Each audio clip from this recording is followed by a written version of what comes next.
Depuis plus de 25 ans, les gestionnaires de garderies sont essentiellement autonomes. Chacun y va de ses critères. Une minorité de dirigeants de services de garde sélectionnent par exemple les enfants selon leur confession religieuse. Pour y mettre fin, le gouvernement Legault imposera dès 2024 à toutes les garderies subventionnées qui sont les enfants qui doivent passer en premier. Selon ce qu'a appris Radio-Canada, Québec propose que les tout-petits ayant des défis particuliers ou issus de milieux socio-économiques précaires aient la priorité. La précarité économique serait définie selon le revenu familial. La précarité sociale par la sous-scolarité des parents, leur jeune âge, la monoparentalité, l'immigration et l'identité autochtone notamment.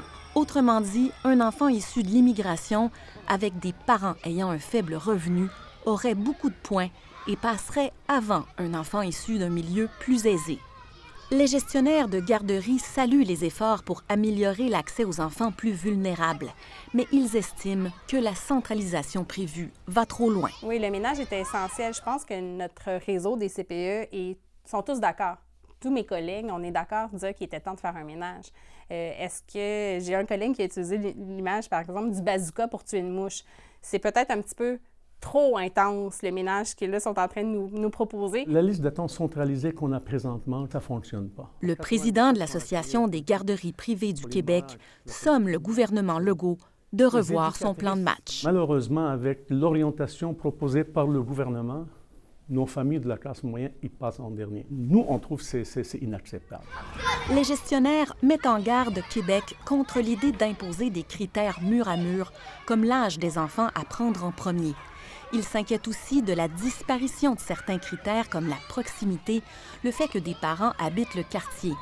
À Québec, les partis d'opposition n'ont pas tardé à réagir. On ne peut pas tout décider à partir de Québec et avoir justement une compréhension des enjeux locaux. La fameuse liste là, des 51 000 noms, le ministère devait la récupérer et bien la gérer. La CAQ avait fait son travail dans les 4 dernières années, puis elle avait répondu à ce qu'elle nous disait qu'elle voulait que chaque enfant ait une place. On ne serait pas rendu là. La nouvelle ministre de la Famille se dit confiante de faire les bons changements. C'est important d'avoir une politique nationale d'admission pour que autant les parents que les services de garde connaissent bien les règles du jeu. Je pense que dans tous les cas, ça va améliorer le système. Après les gestionnaires ces derniers mois, ce sera au tour des parents dès la semaine prochaine de dire au ministère de la Famille ce qu'ils pensent de cette réforme majeure prévue dès 2024.